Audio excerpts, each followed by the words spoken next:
1.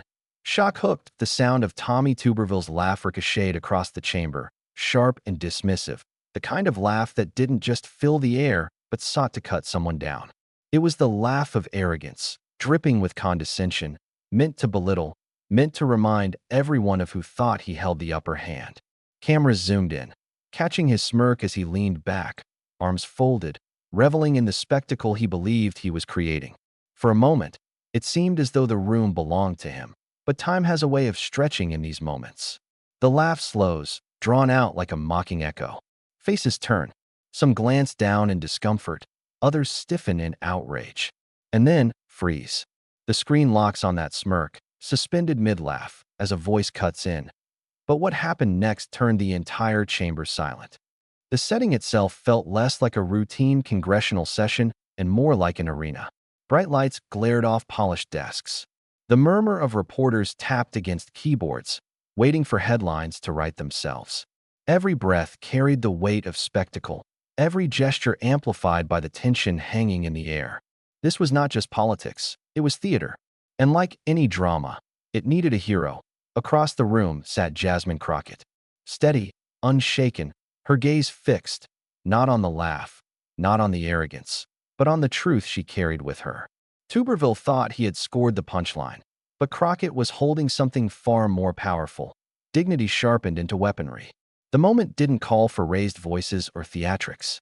It called for something deeper, something that could transform mockery into silence, and silence into reverence. This was not simply a clash of personalities. It was a collision of values, arrogance against sacrifice, entitlement against service, ridicule against resilience. Tuberville's laugh might have been designed to entertain or intimidate, but it had unknowingly set the stage for his undoing. Because while he leaned into smugness, Crockett prepared to lean into something greater. She was about to call on a story he could never match, a truth he could never laugh away. And as the room braced for her response, no one could have imagined that a single letter, written decades ago in the jungles of Vietnam, would soon silence the arrogance of that laugh forever. 2. Raise the stakes. Tommy Tuberville's laugh didn't come out of nowhere. It was the latest act in a long-running performance, a performance where arrogance stood center stage and respect was shoved into the wings. For months, Tuberville had made headlines by holding up hundreds of military promotions, grinding the process to a halt, and leaving countless families in limbo. These weren't nameless figures on a spreadsheet. They were decorated service members, veterans who had already sacrificed, families waiting for clarity, officers whose careers were frozen because one man wanted to flex his power. He cloaked his obstruction in rhetoric about principle, but the results told a different story. America's national security weakened, morale in the ranks strained, military spouses forced to press pause on their lives. It was a gamble with other people's sacrifice. So when Tuberville laughed in that chamber, it wasn't just at Jasmine Crockett. It was at the very men and women whose futures he had treated like bargaining chips. It was a laugh that carried the weight of contempt for service itself. And for Crockett, the disrespect cut even deeper. She wasn't just another colleague across the aisle. She was a black woman in Congress, part of a lineage of leaders who had fought tooth and nail to even stand in that room, to have their voices heard in a space historically designed to silence them. For Tuberville to laugh at her was to lean on a pattern older than politics itself, the dismissive sneer reserved for women of color who dared to speak with authority. It was a dismissal not just of her words, but of her right to stand there and speak at all. But Crockett was not there to flinch. Her story carried too much weight, her family's sacrifices too much gravity. That laugh was not going to reduce her, it was going to raise the stakes. Because suddenly, this was no longer about a petty exchange. It was about the very definition of patriotism. It was about who gets to claim America's story, who gets to define service, who gets to say they love the troops while their actions tell another tale. In that chamber, the air tightened. The reporters scribbled faster. Members shifted in their seats. A laugh that was meant to humiliate instead began to hang heavy, revealing itself for what it truly was. The sound of weakness disguised as strength. Tuberville might have thought he was putting Crockett on the defensive, but in reality, he had just opened a door he could not close, because what was coming wasn't another sparring match. It wasn't another back and forth for cable news soundbites. It was something larger, something more personal, something rooted not in politics, but in lived sacrifice. Crockett had a weapon far more potent than ridicule. She had a story etched in ink, written long before Tuberville ever stepped foot into that chamber. And as the silence began to reclaim the room, one truth became impossible to ignore. This wasn't just another insult. This was a spark. And that spark was about to ignite something far larger than Tuberville ever expected. The laugh had been his move. What came next would be hers. And what Crockett did next would leave him speechless. 3. Antagonist backstory. To understand why that laugh carried such venom, you have to understand the man behind it. Tommy Tuberville did not stumble into politics quietly. He came into Washington the same way he had prowled football sidelines for decades, with bravado, with catchphrases, with the swagger of someone who believed noise could substitute for depth. He was never the policymaker buried in complex legislation. He was the coach-turned-senator who thrived on spectacle, who knew that in today's media landscape, outrage often echoed louder than reason. From the moment he took office, Tuberville branded himself as a fighter in the so-called culture wars. He relished headlines that cast him as a thorn in the side of progress. Whether it was railing against diversity initiatives, dismissing systemic racism, or mocking opponents with glib soundbites, he played to a base hungry for defiance. His politics were not measured by solutions, but by the enemies he created, enemies who, more often than not, were women, minorities, or those who dared to demand accountability from power. But nowhere was the contradiction sharper than in his self-proclaimed patriotism. Tuberville wrapped himself in the flag at rallies, spoke endlessly of supporting the troops, and leaned on imagery of American strength. Yet behind the slogans, his record told another story. By single-handedly blocking hundreds of military promotions, he left families stranded and careers stalled. Officers who had spent decades serving with honor suddenly found themselves in bureaucratic purgatory. Young soldiers and their spouses faced mounting uncertainty. His defiance wasn't directed at enemies of the state, but at the very service members he claimed to honor. This was the paradox of Tuberville, a man who spoke of loyalty while sowing instability, who claimed to protect tradition while undermining the very institutions that tradition relied upon. He presented himself as the guardian of American values, but those values, in his hands, became bargaining chips. For him, patriotism was a pose, a costume worn for rallies, not a lived principle anchored in sacrifice. And so the laugh, smug, dismissive, was not an isolated gesture. It was the culmination of a persona built on derision. When Tuberville laughed at Jasmine Crockett, he wasn't just mocking her words. He was reenacting the same playbook he'd always used: belittle, dismiss, and drown out substance with swagger. It was the arrogance of someone who believed power meant never having to listen, never having to answer, never having to respect. But arrogance, history teaches, often masks fragility. It feeds on performance, but it crumbles in the face of truth that cannot be spun away. Tuberville's laugh, loud as it was, could not erase the contradictions of his record. It could not erase the families caught in limbo because of his obstruction. It could not erase the fact that while he postured as a champion of America, his actions told the story of someone willing to weaken its readiness for the sake of political theater. This was the villain's portrait, a man inflated by soundbites, propped up by culture war slogans, grasping for power by mocking those who represented change. But villains rarely see their downfall coming. They mistake applause from partisans for genuine strength. They mistake noise for invincibility. And in that chamber, Tuberville believed he was untouchable. He believed his laugh would land as the last word, his smirk the final punctuation. What he didn't know was that the woman sitting across from him carried a weapon he couldn't prepare for. Not bluster, not soundbites, but lived sacrifice. She carried the weight of a story rooted not in arrogance, but in humility, because arrogance, as history shows, often meets its reckoning. And for Tommy Tuberville, that reckoning was already on its way, carried in the words of a father who had once bled for a country that Tuberville only pretended to honor. Point 4. Protagonist Jasmine Crockett did not arrive in that chamber by accident, nor was her presence a simple matter of timing or luck. Every step of her journey had been carved from persistence, resilience, and the kind of courage that cannot be learned in classrooms or practiced on camera. She was the product of a lineage that demanded perseverance, children of immigrants, of veterans, of ordinary Americans who knew that dignity was earned through struggle, not assumed through privilege. Her story was one of long nights studying, of walking the line between ambition and responsibility, of being told no and choosing instead to answer, "Watch me." From the beginning, Crockett carried herself with a quiet authority. She understood, deeply, that public service was not a platform for ego, it was a responsibility. Her values were forged in the fire of lived experience: respect for others, commitment to justice, and an unwavering belief that America could be better if those with courage stepped forward. It was these values that led her to law, to advocacy, and ultimately, to the halls of Congress. Her path had never been smooth. Each victory had been earned against obstacles that often seemed insurmountable.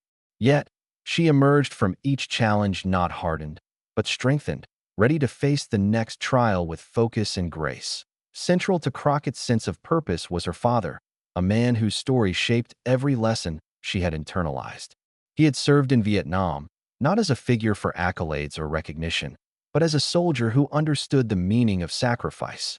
The jungles of Southeast Asia had tested him beyond endurance. He faced danger daily, lived with the fear of loss, and returned carrying wounds, both visible and invisible, that would never fully heal.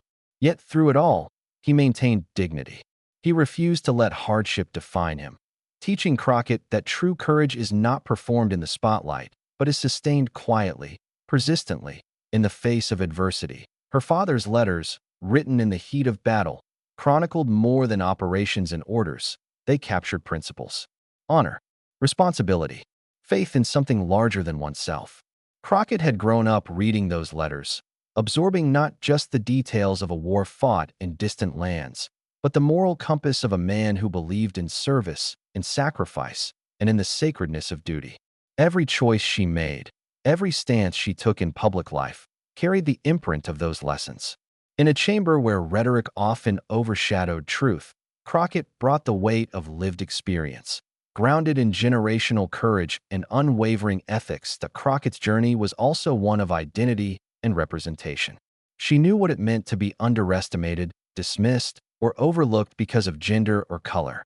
She understood the unspoken skepticism that lingered whenever someone like her rose to positions of influence. And yet, she carried that history with grace, transforming it into determination rather than bitterness. She embodied a rare combination: empathy shaped by struggle, intellect sharpened by perseverance, and a moral clarity that demanded respect. Her presence alone was a statement, but her words, her reasoning, and her preparation were weapons she wielded with precision. What Tuberville didn't know, as he leaned back with that self-satisfied laugh, was that Crockett had a story he couldn't laugh away. He saw the young Congresswoman, poised and composed, and assumed the performance he had mastered, mockery, would work its usual magic. But he could not perceive the depth behind her calm. He did not know of the sleepless nights spent drafting legislation, the countless consultations with constituents, the relentless study of history, policy, and military service. He could not see the quiet strength inherited from a father who had confronted fear, uncertainty, and mortality, and returned with a message: dignity is unshakable, and truth cannot be silenced. Crockett had prepared for moments like this. Not for applause, not for headlines, not for fleeting social media reactions. She had prepared to meet arrogance with integrity, to face derision with unwavering composure, and to let the weight of history, sacrifice, and honor speak louder than any insult. Every instinct, every memory, every lesson she carried converged in that moment, ready to transform an attempted humiliation into a profound revelation. That I in that room. Tuberville thought he controlled the narrative. He thought his smirk, his laugh, and his interruption were enough to dominate the scene. But Crockett carried something far heavier, far more enduring: a legacy of courage and a story that demanded to be heard. One small envelope, one letter penned decades earlier in the jungles of Vietnam, held a truth that would soon render Tuberville silent. And as she inhaled, steadying herself, the chamber held its collective breath. Because what Tuberville didn't know was that Crockett had a story he couldn't laugh away. A story that would turn mockery into awe, laughter into silence, and arrogance into reckoning. layered with history and moral authority, left no space for mockery. Every pause Crockett took was intentional, allowing silence to amplify what her voice could not convey alone. She let the chamber feel the weight of sacrifice, the quiet courage that had defined her family, the enduring call to responsibility that transcended politics. "My daughter," she continued, her voice rising subtly, "I hope you never forget that America asks more than applause. It asks for service, for humility, for integrity. Those who claim love for this country but act otherwise will always be remembered for their actions, not their words." The effect was immediate. Tuberville's smirk had completely vanished. His jaw tightened, his hands gripped the edges of the desk. He opened his mouth to respond, and then closed it again. The laughter, once a weapon, had no purchase here. The applause she did not seek, the nod she did not request, confirmed her victory. The power in her words was quiet, unyielding, inescapable. Crockett paused again, looking around the chamber with a composure that seemed to radiate authority. Every listener, every observer, felt the truth pressing upon them. The weight of service and sacrifice was undeniable. Her father's letter did more than honor the past. It framed the present and demanded accountability from those who had dared to mock it. The room held its breath. For a moment, time itself seemed suspended. Then she read the final lines: "Stand tall. Speak truth. Let those who laugh first learn the cost of underestimating what is just. And remember, courage is inherited not through words, but through deeds. Carry it forward." The words landed like a drumbeat against arrogance. Tuberville could only sit, immobile, his earlier confidence stripped away by history, by integrity, by the resonance of lived sacrifice. The chamber remained hushed, the audience captivated, the cameras capturing every nuance of disbelief. Her voice steadied, unwavering, as if the echoes of her father's life were channeling through her. Each syllable reinforced a fundamental truth: mockery, no matter how loud, could never drown the quiet authority of honor. The room felt it, the audience felt it, and even those outside would feel it for hours, days, and years to come. Social media feeds lit up with admiration, veterans shared their own stories in solidarity, and commentators scrambled to analyze what had just transpired. Layered with history and moral authority, left no space for mockery. Every pause Crockett took was intentional, allowing silence to amplify what her voice could not convey alone. She let the chamber feel the weight of sacrifice, the quiet courage that had defined her family, the enduring call to responsibility that transcended politics. "My daughter," she continued, her voice rising subtly, "I hope you never forget that America asks more than applause. It asks for service, for humility, for integrity. Those who claim love for this country but act otherwise will always be remembered for their actions, not their words." The effect was immediate. Tuberville's smirk had completely vanished. His jaw tightened, his hands gripped the edges of the desk. He opened his mouth to respond, and then closed it again. The laughter, once a weapon, had no purchase here. The applause she did not seek, the nod she did not request, confirmed her victory. The power in her words was quiet, unyielding, inescapable. Crockett paused again, looking around the chamber with a composure that seemed to radiate authority. Every listener, every observer, felt the truth pressing upon them. The weight of service and sacrifice was undeniable.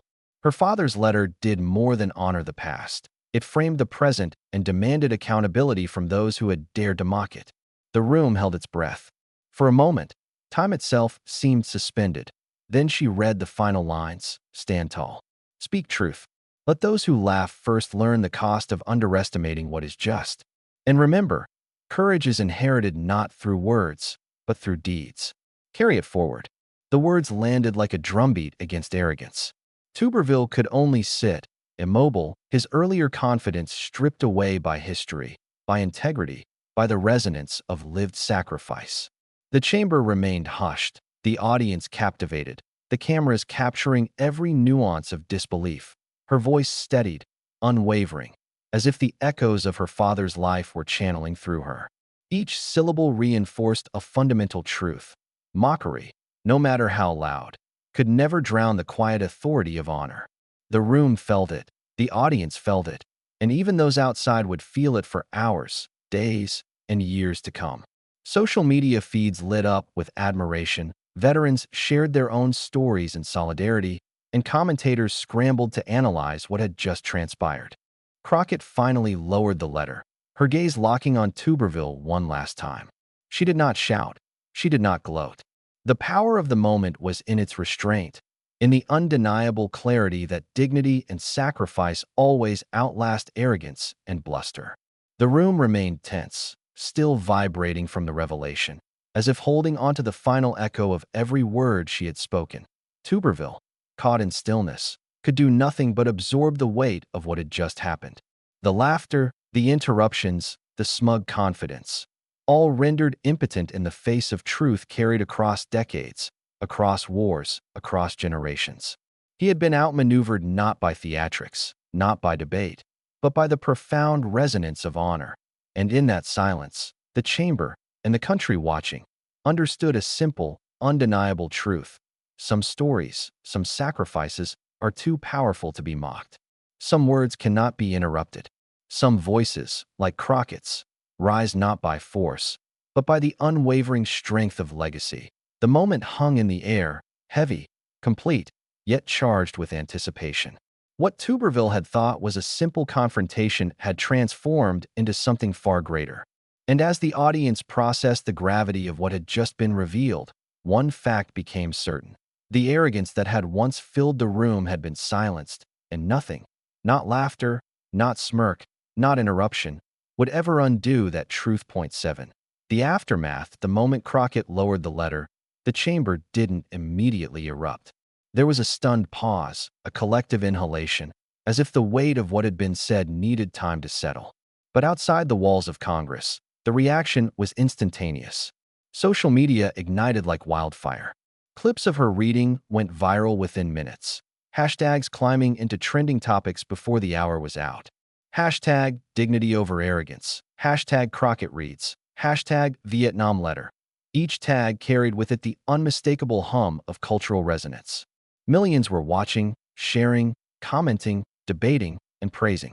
Every platform seemed to vibrate with recognition of a moment that had transcended politics and touched something far deeper. Commentators scrambled to contextualize the event. Cable news channels replayed the footage, slowing down the frame on Tuberville's stunned expression. Political analysts called it a defining display of patriotism reclaimed. They marveled at the sheer contrast. One lawmaker wielding mockery as a weapon, the other wielding history, honor, and unassailable moral clarity. Opinion pieces poured in, describing the reading of the Vietnam letter as a watershed moment, a reminder that courage cannot be outshouted and integrity cannot be staged. Across newsrooms and talk shows, pundits debated not who had won a point in a partisan argument, but who had stood for truth in a moment of moral theater. Veterans groups were swift to weigh in. Statements circulated praising Crockett's invocation of her father's service, lauding her for shining a light on the sacrifices made by countless men and women in uniform. Social media posts from former soldiers, many of whom had served in Vietnam or in conflicts afterward, acknowledged the accuracy and honor in her words. Finally, someone speaking for those of us who were overlooked read one post, shared thousands of times. Another veteran tweeted, "This is what patriotism looks like. Not slogans, not sound bites. Action, integrity, and respect." The endorsements were overwhelming, and the message was clear. Her father's story had transcended a single chamber, resonating across generations of those who understood service firsthand. Meanwhile, everyday viewers were responding with a mix of outrage at Tuberville's arrogance and admiration for Crockett's composure. Memes spread rapidly, some emphasizing the moment of silence that followed her reading, others juxtaposing Tuberville's smirk with her father's words. Each post, each clip, each reaction reinforced a narrative that had already begun to shape the national conversation. Crockett's moment became a lesson in dignity, a viral reminder that power belongs to those who wield it responsibly, and that history has a way of balancing arrogance with truth. Even within political circles, the effects were rippling. Colleagues on both sides of the aisle recognized the significance, discussing in hushed tones how a single letter had reframed the dialogue around military respect, integrity, and accountability. Emails circulated among aides, journalists, and staffers, each recounting the stunned silence, the applause withheld but felt, the moral clarity that had overridden theatrics. Tuberville, meanwhile, remained trapped in the echo of what had occurred. For all his years in the spotlight, for all his practiced bravado, he had not anticipated the magnitude of a story rooted in lived experience and sacrifice. What he had assumed was a laugh, a simple, dismissive gesture, had transformed into something far larger. His silence had become a statement, a cautionary tale in real time. The room, the cameras, the nation, they had all witnessed the moment when arrogance met its reckoning. The ripple effect was already extending beyond the immediate moment. Social media challenges encouraged people to share stories of family sacrifice.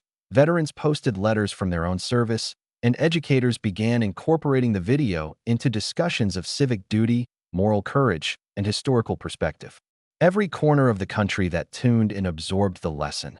True authority is earned, respect cannot be feigned, and dignity often speaks louder than laughter. By the evening, the narrative had crystallized. Headlines everywhere highlighted the stark contrast between mockery and honor. Opinion threads discussed how leadership was not about who could dominate a conversation, but about who could embody the principles that keep a nation grounded. Veterans, journalists, and citizens alike celebrated the moment as one of cultural and moral clarity, a reminder that history and personal sacrifice could not be drowned out by arrogance or performance. And as the nation processed what had just happened, one fact became undeniable. Tuberville thought it was a laugh, a fleeting moment of triumph. But in reality, it had become his silence heard around the world. The smirk that once signaled confidence had been replaced by stillness, a quiet testament to the enduring power of courage, integrity, and the weight of a father's words carried across generations. The shockwaves would continue to reverberate, shaping conversations, inspiring reflection, and reminding the country that true respect can never be mocked away. 8. The resolution that in the quiet that followed, Jasmine Crockett didn't need to raise her voice. The chamber had already absorbed her point, the cameras had already captured it, and the nation had already witnessed it. She reframed the moment with calm authority, making clear what had just occurred. Patriotism isn't claimed through titles or slogans.